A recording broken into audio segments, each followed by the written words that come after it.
Hey guys, how's it going? Michael Troy here. I'm very excited for this episode today because it's been a long time, I feel. It's probably only been a couple weeks, but in my world, that's a long time since I've done a John Byrne episode.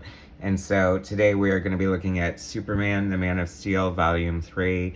This is from the John Byrne era and a nice hardcover.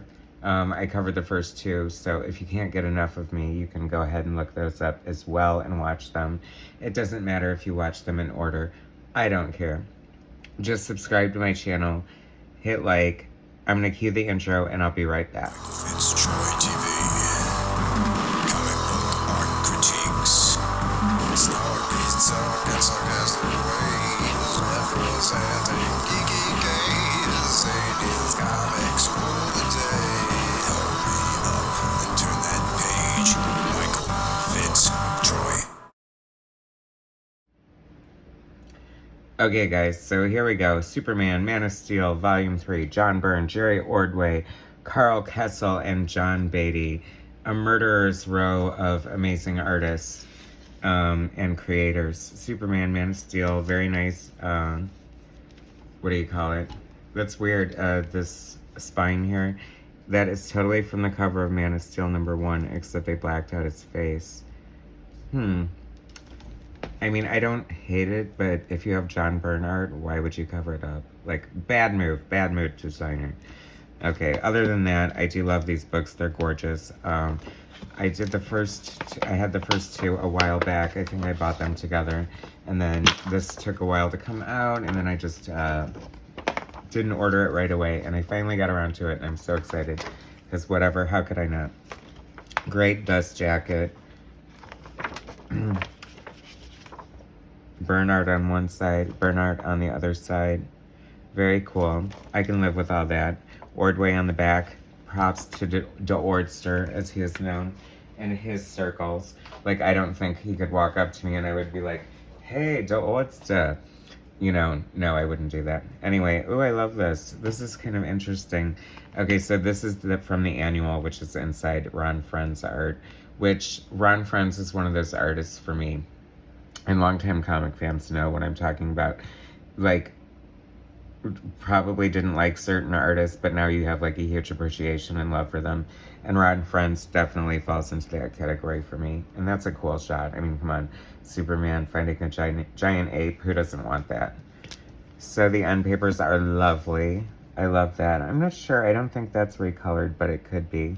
So this is good. I'm happy with the designer. Oh yeah, I wanted to point out that these geometric shapes are actually reminiscent or directly coming from, which is in here, that Green Lantern Action Comics team up with, but is this real? Maybe it's in here. I feel like it's a mishmash of Byrne and Ordway, so that's kind of cool. It's kind of pop arty. The colors are reminding me of like Mike Allred or some crazy crap like that, which is interesting for a Superman book. Did we talk about the cover? Oh yeah, where'd the dust jacket go? Oh yeah, I wanted to point out that, you know, this has obviously been like modern colorization, and sometimes it doesn't work on John Byrne's art. He definitely is like one of the artists who shouldn't be overly rendered and with a lot of airbrushing and crap. But I like this. I think they did a good job.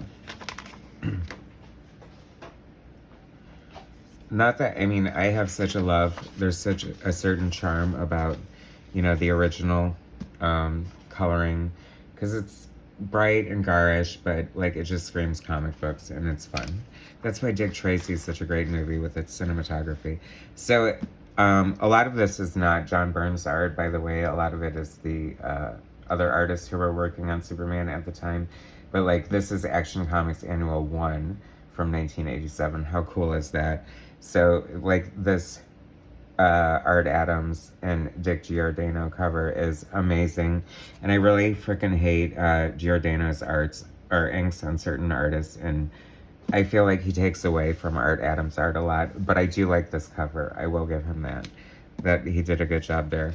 And the other thing that kind of bothers me about Giordano is there has not been like conclusive evidence to me anyway, but I've had a lot of conversations and read certain things where I think it was just because he was getting older, or maybe he was too busy or something, but Giordano used a lot of like studio artists. So a lot of times, the inks weren't even his. And that was allegedly one of Byrne's bones of contention, because he was promised Dick Giordano and got like a studio system. I don't know.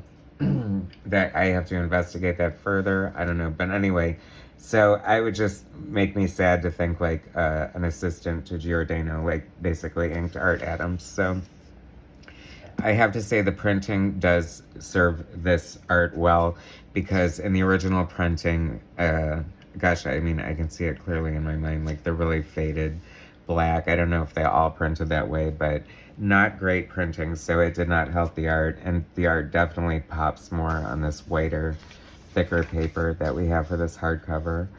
And oh my god, this character Skeeter, and typical pop culture insertion, Art Adams fashion. She's wearing the Planner's Peanut on her shirt. I love that. Art Adams is pretty notorious for putting a bunch of people.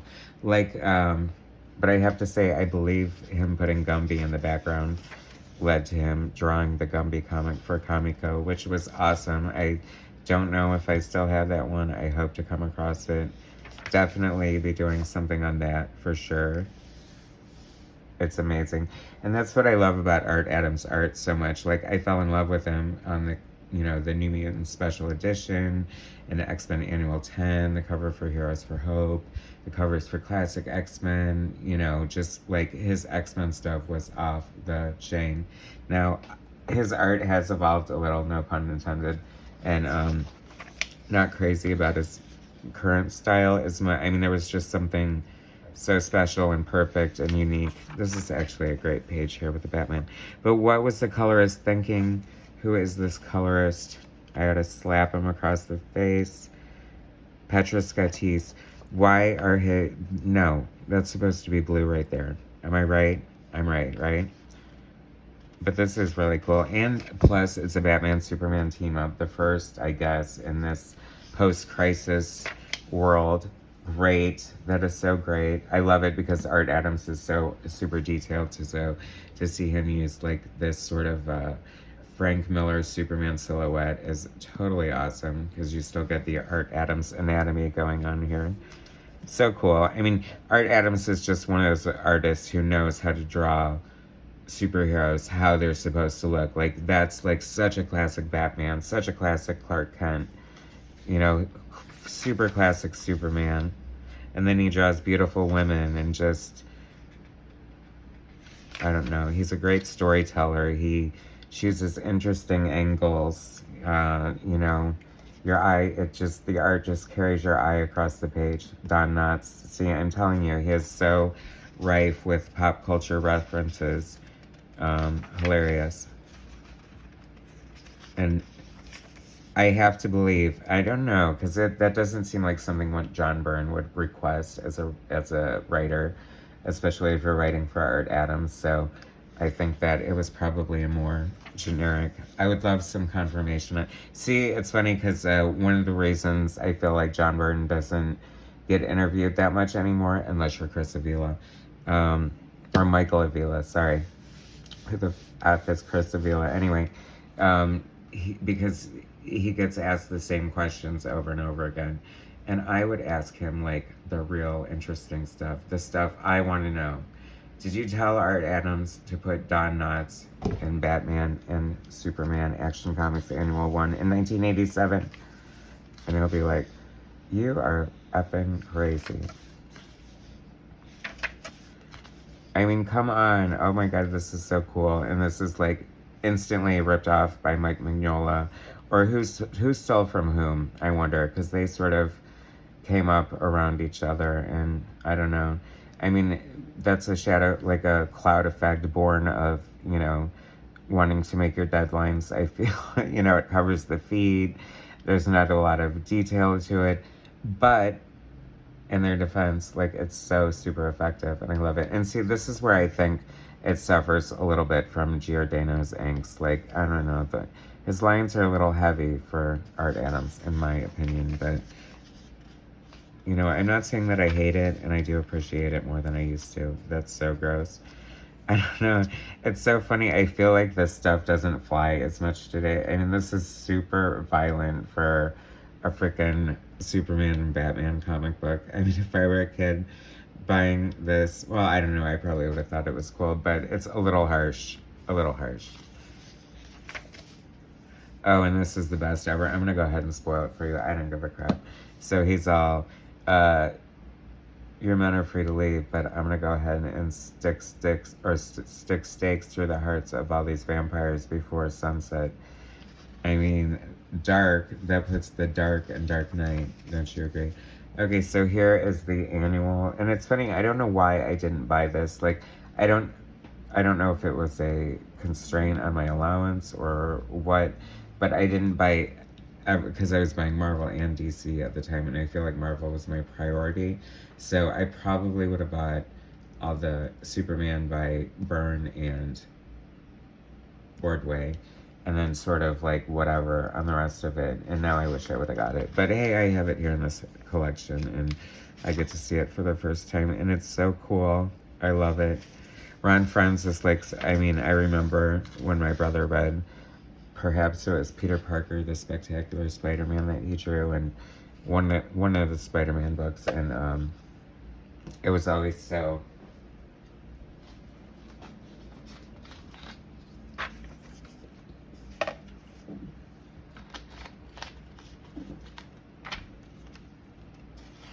It was always so, like, you know, classic Spider-Man.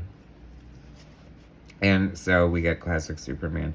I don't know, that just looks pretty much like Metropolis would look in your mind, don't you think? I love what a great double page spread. That's pretty amazing. Ron Friends co-scripting with Byrne, or co-plotting, and then Byrne scripting, and then Brett Breeding is embellishing. Oh, it's so interesting because I love Brett Breeding's embellishing, and this is what you want when Brett Breeding embellishes. He always brings these very interesting tones to all his work, and I think that that's the most he used them. And I was a little disappointed by that because I think like it's his shtick. I mean, see, that's like pretty detailed in what he does very well. It's funny because I would have never thought so, but I mean, it's kind of akin to the way Terry Austin inks, bringing a lot of texture and tone and like depth to the work.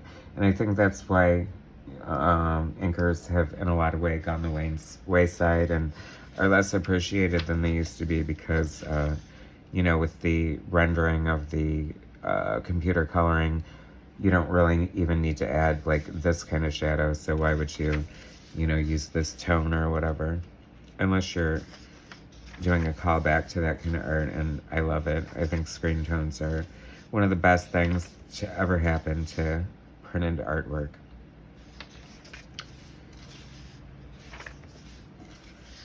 See, that's cool. That's how he adds them. And I love this huge, I mean, come on, who doesn't love like a King Kong type giant ape fighting? I mean, that's like the fun and whimsy, and I think that's where it gets lost a lot with Superman.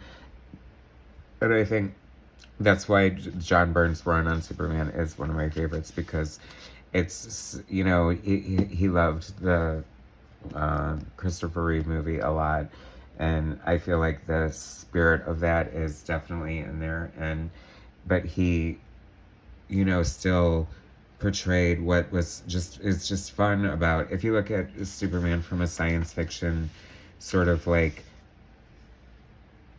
Earth, or, you know, Krypton refugee who winds up on Earth, and, you know, I don't know, it's just cool. Like, this is what you want, you know? And that's why Grant Morrison's All-Star Superman is so good as well, because it just takes everything that makes Superman unique and fun and outrageous and just lays it on the table unapologetically. And I think, you know, when you do that with these core characters, I think it makes it work. That's a very cool cover. Probably an annual I wouldn't have gotten originally either. Dan Jurgens and Steve Montana. Dan Jurgens is an interesting artist. doing Booster Gold, and then remember he did the Titans, inked by George Perez, and that's cool because George Perez obviously brought a lot of detail to. I think Dan Jurgens has one of those art styles that's kind of a blank canvas in a lot of ways. Like, he is great at structure, his backgrounds, perspective, everything you need, and great comic book storytelling. And but he doesn't hyper finish his art, so it leaves it open to interpretation. And I think he's worked with a lot of what they call finishers, as somebody who doesn't more or less just trace what's already there, but adds their own personal stamp on it. If I'm going to go off on a tangent. Scream.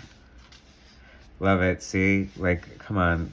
This is giving me, like, Superman just how I mean, just like that. Such an interesting visual there. I love it. The Byrne era, you guys. You guys need these hardcover volumes. It doesn't end here, though, so I haven't heard any word on a volume 4. I hope it's on the table because I want it yesterday. I can always spot Jerry Ordway's art. That's such an Ordway face. But not inked by himself. I think Ordway is best when inked by himself. And although it was fun when he and Mike Matchlin tag teamed on Infinity Ink, and one would pencil, one would ink, and then they would swap out, and it kept the art style consistent enough, and I really liked it. I need an Infinity Ink omnibus. Omnibus gods, are you listening? Speaking of Dan Jurgens and Booster Gold, that is a great cover. I love this. I feel like this is, and it probably should be more obvious, but I feel like this is an homage. John Byrne homages himself a lot, and that pose just seems familiar. And something dastardly that would happen in a Marvel comic. John Byrne, Strain pencils, John Byrne and Keith Williams inks. All right, I can live with this. Tom Ziocco, coloring, John Costanza, lettering, and Mike Carlin editing. It's a good day for reading some Byrne. It's a good day. Great classic looking Robin. See, here we go with the I'll Say About Byrne, and part of why I love him so much. Is what I said about Art Adams is, he draws characters how you would expect they should look. I mean, that just looks like the Daily Bugle, and you can't even read the logo, but I feel like it's so iconic and so right and perfect. And they still use the Quinjet that John Byrne had designed. It's so classic and iconic. So, and he just draws, like, it's so fun to see Byrne draw like Booster Gold, like a character he's not normally associated with. And that, I think, is one of the greatest gifts we got from his run on Superman, especially with the Action Comics team-up book monthly that Byrne wrote and penciled as well, being the workhorse that he is, apparently. But the art looked great, and we got a whole host of different DC characters that weren't just Superman, drawn by John Byrne. And that truly was a gift from heaven.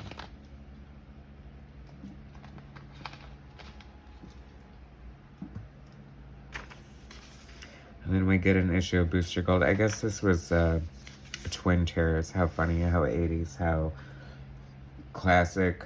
Just, I don't know. You just bought into it. It might seem goofy by today's standards a little bit, and perhaps it is. I mean, I feel like the comic book or the superhero costume is almost all but dead. Do we have Bryan Singer to thank for that with the black leather X-Men costumes? But, maybe it would have not translated as well if they had their more traditional, like, I would love to see like a CGI Pixar produced movie based on Giant Size X-Men #1 with all those characters in like 3D cartoon form. That would be freaking awesome, Pixar style. Hello, Disney. I'm just handing people ideas that are so just, I don't know, epic. Anyway, this kind of, I don't know why, I mean, where do I go with this? I mean, okay, so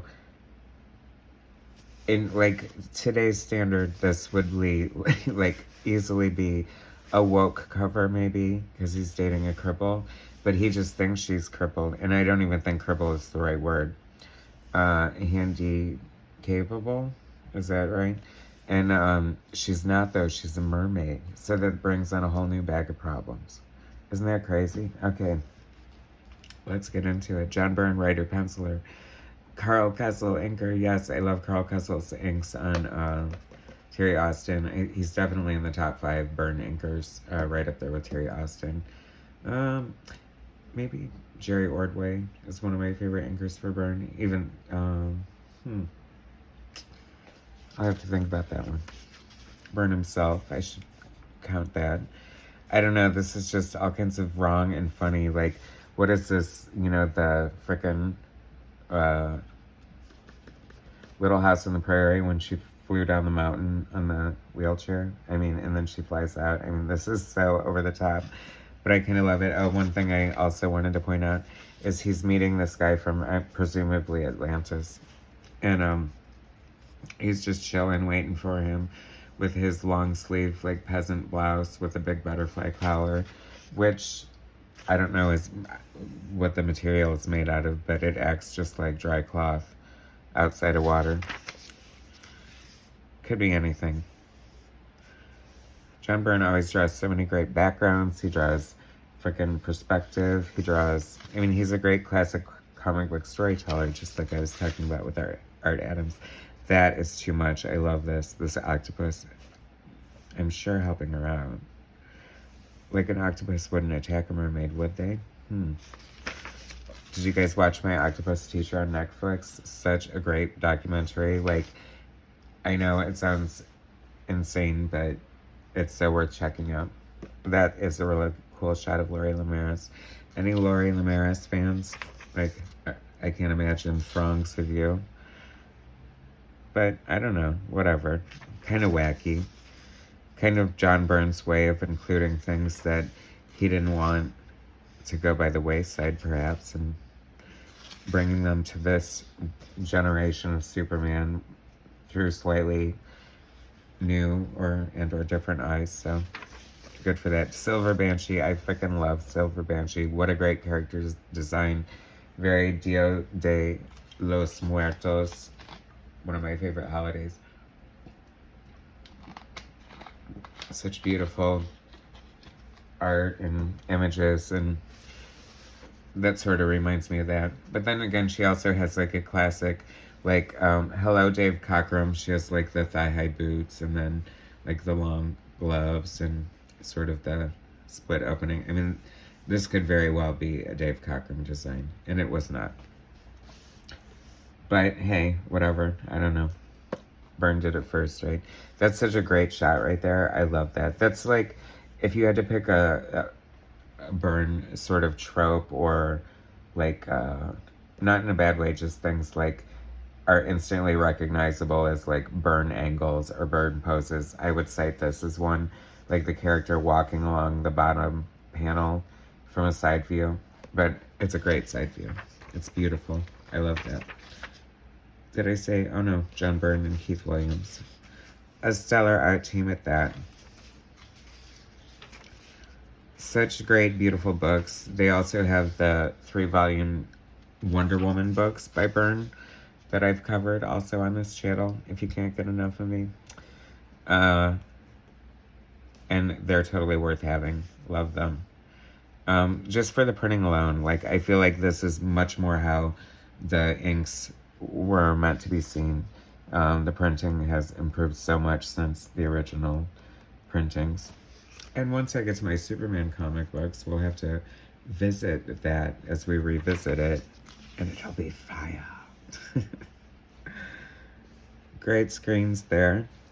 That must be Keith Williams as background inker. Keith Williams, great artist, brought a lot to the plate, I felt. I think very compatible and good with Byrne's style. Nothing overpowering or, unforgivable. Great Lex Luthor tower. I mean, that is a great design, isn't it? Like, sort of simplistic, yet glassy and sheer. Like, if I were going to redesign it today, you know, it seems like minimalism is more where it would be at, and I'd do the panels larger, but that's just my little take for what it's worth. Ghost Superman. Oh my god, how awesome is that?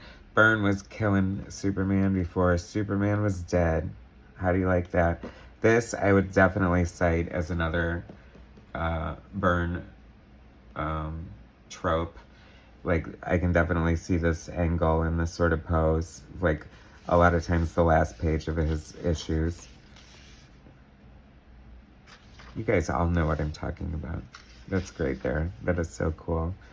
He must have done that with, like, either a Xerox or a computer repeat effect or something. He was known to sort of add those sometimes. I wonder, Or maybe Keith Williams took the time to ink all those out, and if he did, amazing. But it sort of looks like a cutaway there. I don't know.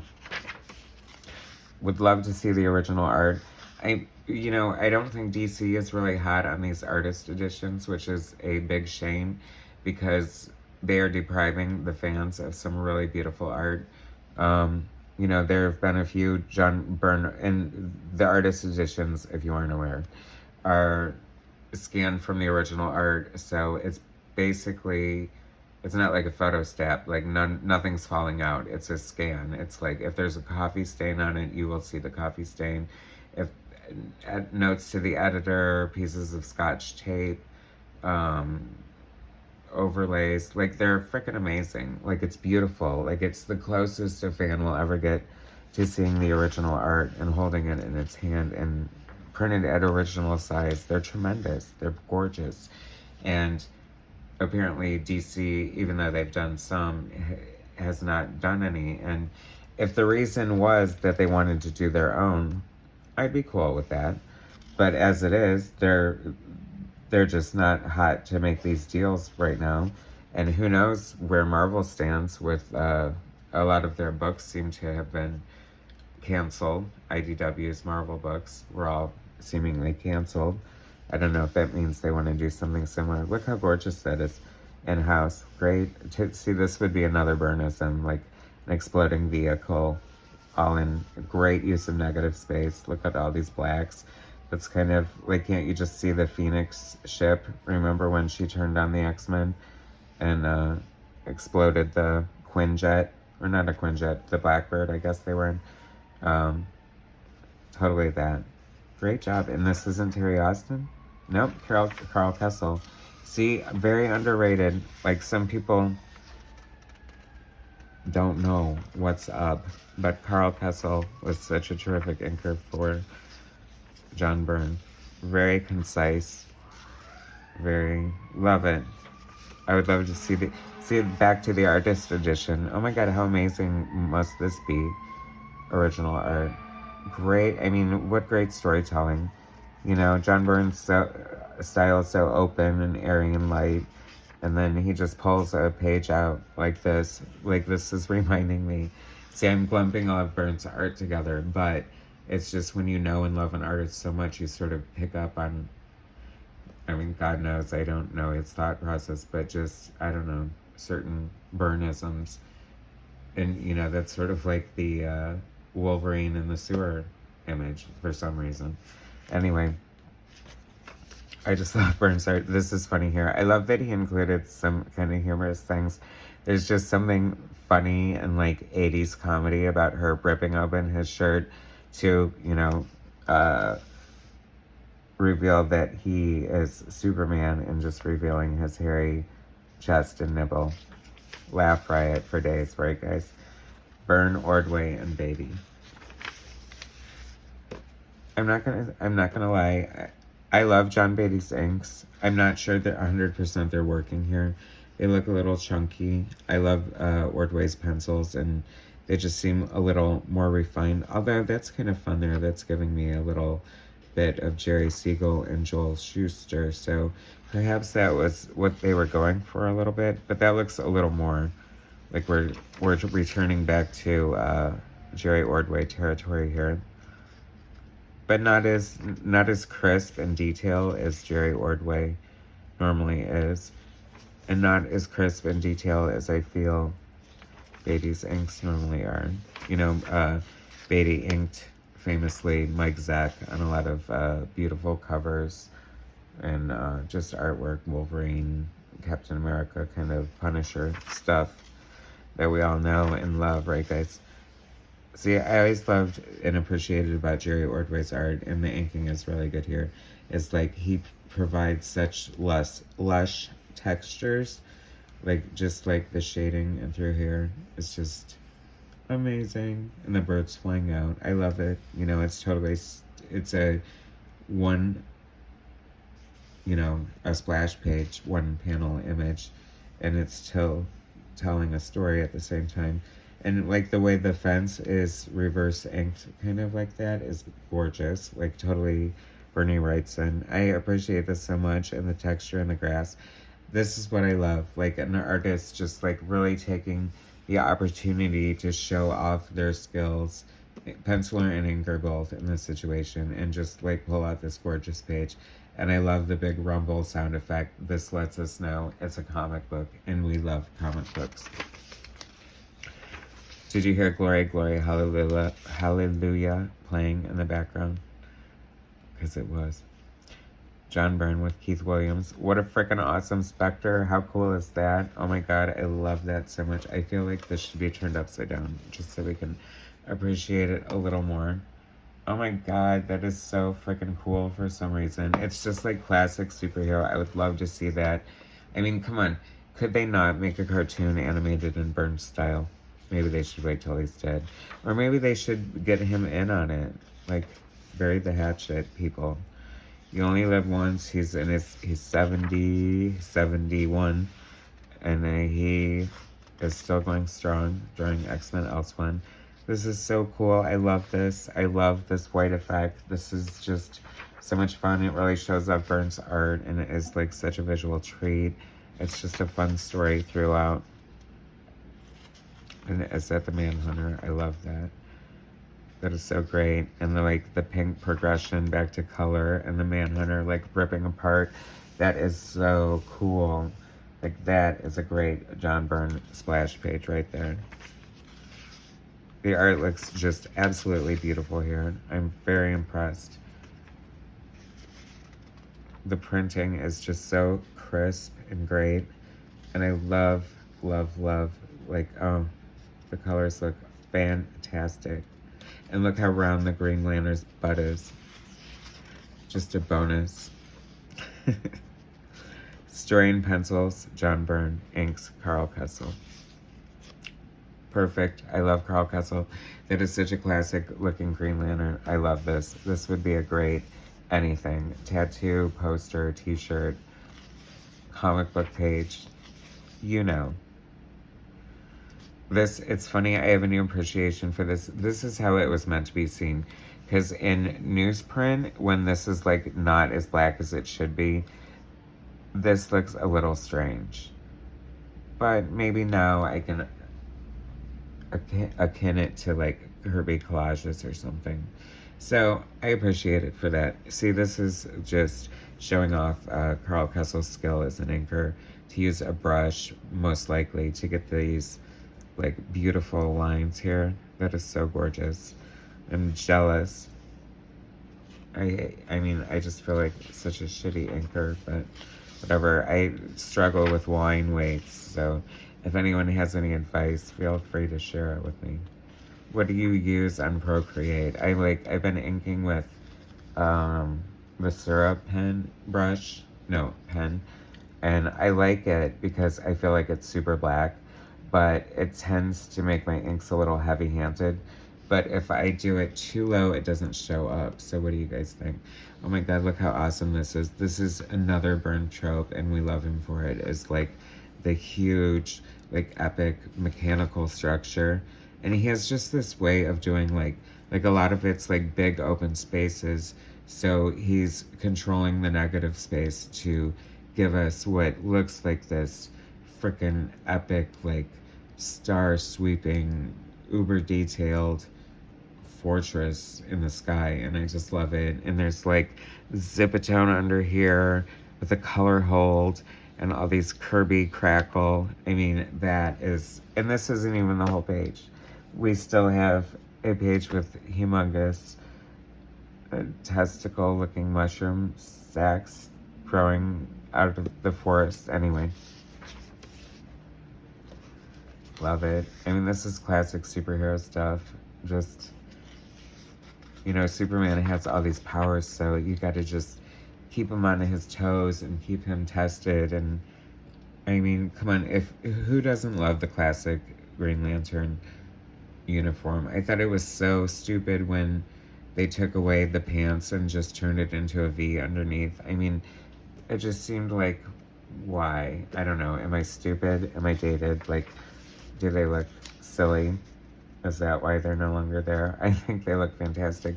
But I guess everybody's not John Byrne. I don't know. What's the problem? I mean, is it dated? I don't know. I guess it is, but I have such a love for it. Like, that and the Carmine Infantino, like, red Flash costume, like, are so perfect to me. I feel like it's sacrilege to do anything to them. And this page has to be beautiful, like in real life. Oh my God, that is such a freaking amazing page.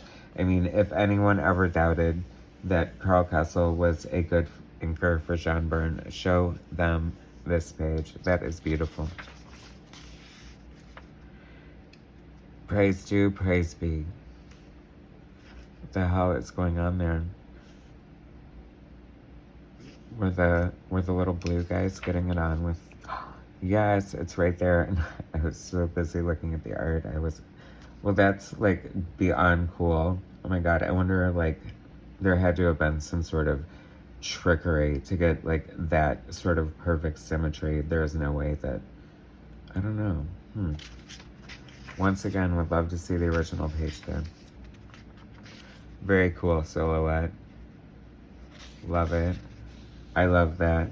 Like, go with it. Just go ahead and use your negative space and your spotting of blacks and your silhouettes to tell the story. That is so awesome and works so well with Superman. Such a sunny character, so it's kind of fun just to see him in the dark duking it out. Byrne, Ordway, and Beatty. That's pretty once again. Very beautiful scenes there. I wonder how Ordway felt about Beatty's inks. I mean, obviously, I feel like if you were Jerry Ordway on Superman, you could pretty much have whoever you want to ink you, so you must have liked him. That looks really cool. I love that. That is some brush work right there for you.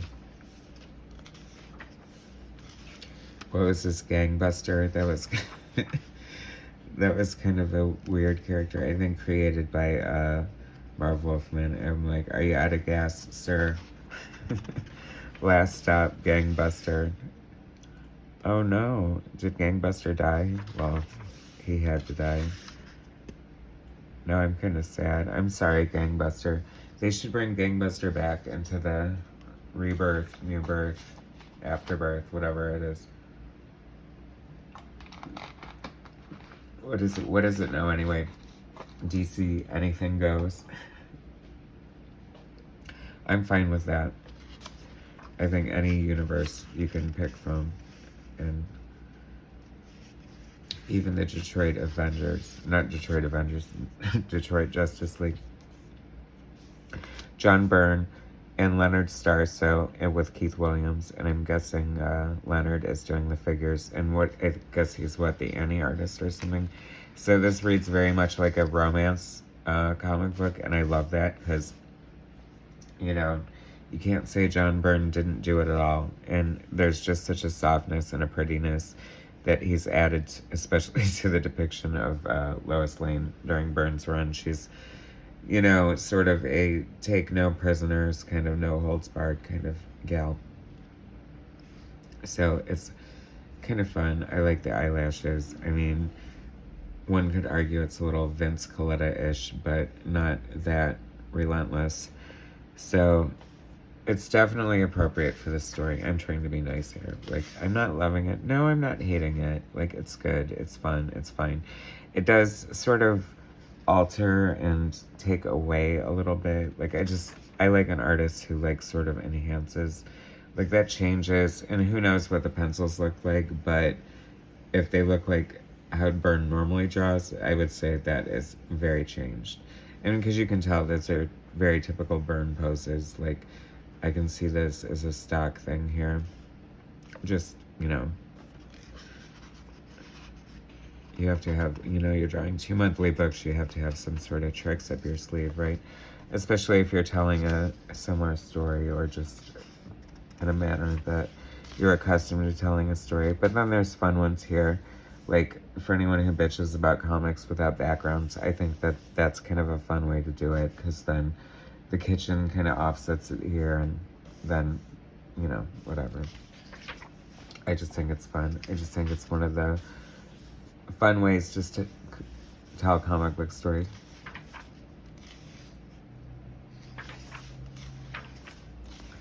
Lana, you feathered-haired hobbit. The Smallville diner. That is freaking awesome. I love it. So they're gonna duke it out at the diner. Lana, you're in town early. Who's your friend? Morning, Peg. This is Lois Lane, a friend of Clark's from Metropolis. I don't know why I'm making her talk like the other. Sorry about that. Lois Lane, my gosh, I'm just reading your novel, Miss Lane. It's real good. Thanks. Maybe you'd like me to autograph your copy for you. No, I'm fine. I'm just kidding. Sorry. Wow. See, I think that must have totally shit on whatever. Like, really? Like, who? That is such not a Byrne skyline there. Like, I feel like somebody dropped the ball on that one. And I would like to see the original pencils. Kind of unforgivable. All the buildings look identical. It looks like Scotch tape right there. Anyway, that's my gripe. You know I love Byrne, so. Oh, good. By Byrne and Kessel. I feel like next issue, Vigilante is Dead But Not Forgotten, introducing Checkmate. Oh, not my favorites right there, but until then we have this Superman Wings, John Byrne, and this is from Superman 15. John Byrne, writer, penciler, Carl Kessel, inker. Yay. Petra Scottis, whatever. She colored the She-Hulk graphic novel, and I felt like she wasn't great on that, so John Costanza colors, or letterer, Mike Carlin editor. Very cool. I love this, so this totally works for me. I love how consistent and sort of rich and lush, like John Byrne, I feel, is normally like much finer details, and I don't know, does this lean more into Frank Miller territory, perhaps, with just like the stark black and white, but a very cool way to show a city skyline, especially from that angle. Super appreciation for stuff like that. Very cool there. Wow, that's a lot of detail. Who did we say is inking this? Carl Kessel. God, he is like really shit, sorry. He's really going for it here. Like, could you imagine, like, just, wow. I mean, all that freaking detail, just like over and over again, just like, wow. Amazing art. Such a great combination. I love them together. I would love to see them like on Section 0 together, because, or not Section 0, but Danger Unlimited, because of what Carl did with Section 0. I think it would be like such a great book in their hands together. I think that would be fun. Like, I feel like John Byrne kind of wants or needs an inker right now. And of course, Todd McFarlane said that, you know, like one of his dreams is to ink a page by John Byrne. Of course, he has his pick of any X-Men else one page, but I don't think he necessarily means on a fan level. But that'd be awesome if they did, like, I don't know, like, wouldn't it be a waste if they did a Spawn cover together, like penciled by Byrne, inked by McFarlane? Like, I'd rather see them do. Now, what would be really cool is if they did like giant size X-Men Legends #1, written by Chris Claremont with pencils by John Byrne and inks by Todd McFarlane. Oh my god, I can already hear everyone making fun of me because I'm so on Fantasy Island with crap like that. But, you know, whatever. It would still be cool. I mean, it'll never happen, obviously. This is cool. I love this page here so much. I think that is so cool. The Ordster, there he is. Such a great use of, I think it's probably the duo shade. It's the paper that is weird, and you brush it with chemicals and it reveals one pattern, and then you brush it again the other way and it reveals another like darker pattern under it. You have to be, I would imagine, like, first of all, they don't sell it anymore. It looks like a huge pain in the ass. I don't think it ages very well on the original art. And I would think you'd have to be super skilled to do something like that. And I know that if not strictly manually, but maybe a little digitally too, Ed Piskor uses that to great effect. So props to him for that, because it always looks good and authentic, and I appreciate that. And art, the amazing Brainiac, like how fun. Can you believe I think this must be the robotic looking Brainiac, or did they introduce him as a gorilla, or is that Giganta, or I'm totally remembering all this wrong, but I love that this tone here, that's more of a screen tone, I would say. That is not the duo shade, but it's getting the same effect, sort of. I love the way he hatched that here, using the screen against it, and beautiful lines. Great art. Who did I say inked this? I didn't say, did I? Or they didn't either. Forsooth. No wonder. I feel like I wouldn't just breeze past the creative team, but I'm going to say Ordway and Beatty still. John Beatty. How cool. I love the original Brainiac. I think he's fun. With all his little, like, things on his head and his great green baldness. I mean, what is this? I mean, that is like some magician, isn't it? It's like some hipster or something. Some aging hipster. Superman the Earth Stillers.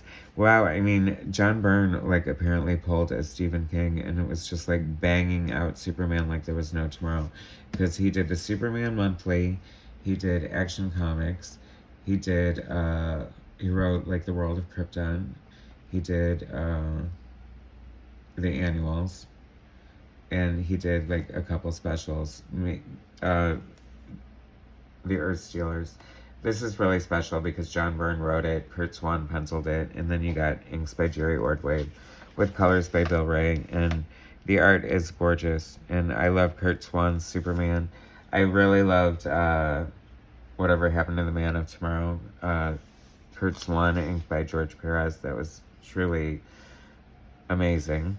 And I think that was possibly Curt Swan's last it was his swan song on Superman, he was just such a great Superman artist and such a great artist in general. And I feel, Ordway is overpowering in a lot of ways, and this definitely reads a lot like Jerry Ordway's art.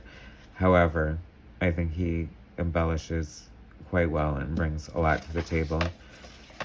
And I'm wondering how tight the pencils even are at this stage. I feel like this may have been when Curt Swan was a little older, but I'm not sure.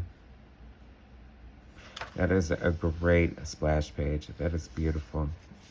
Once again, I would love to see the original art. And this is part of the reason why I would love to see like a Byrne era Superman artist edition, because the artistic level is off the hook. I mean, how great is that? Look at this beautiful double page spread. I mean, that is like George Lucas worthy. That is so cool. I don't know, these colors are pretty good. I feel like Was this how it was at the time? It was sort of on that slick paper, so this could be its original coloring. And if so, it looks really, really good in here. I love all this.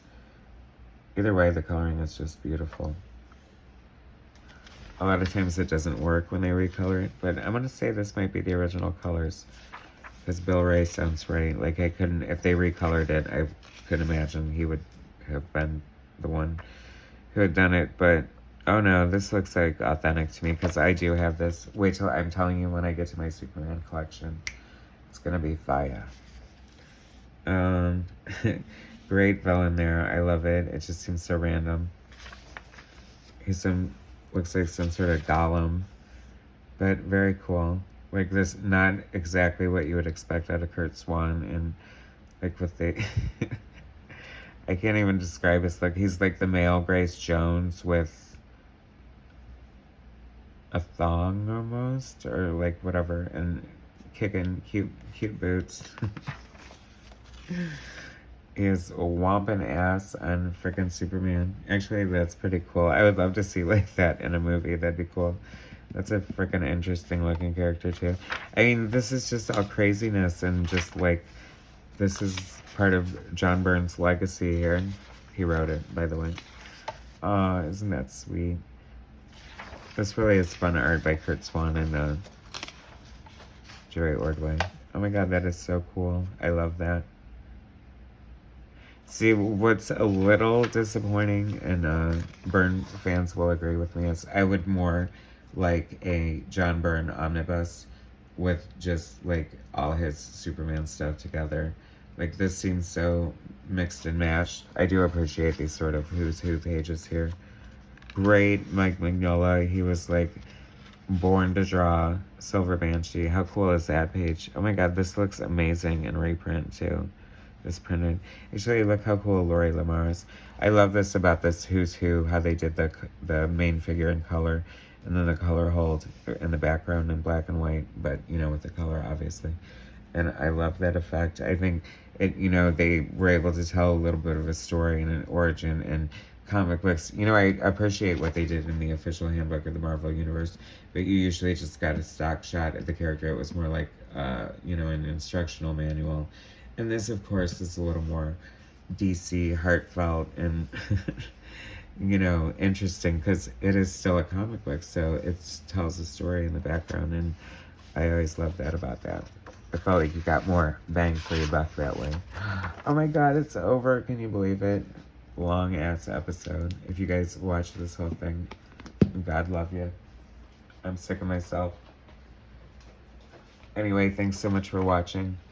That was John Byrne's, well, Superman Man of Steel, Volume 3 by Byrne, Ordway, Kessel, and Beatty.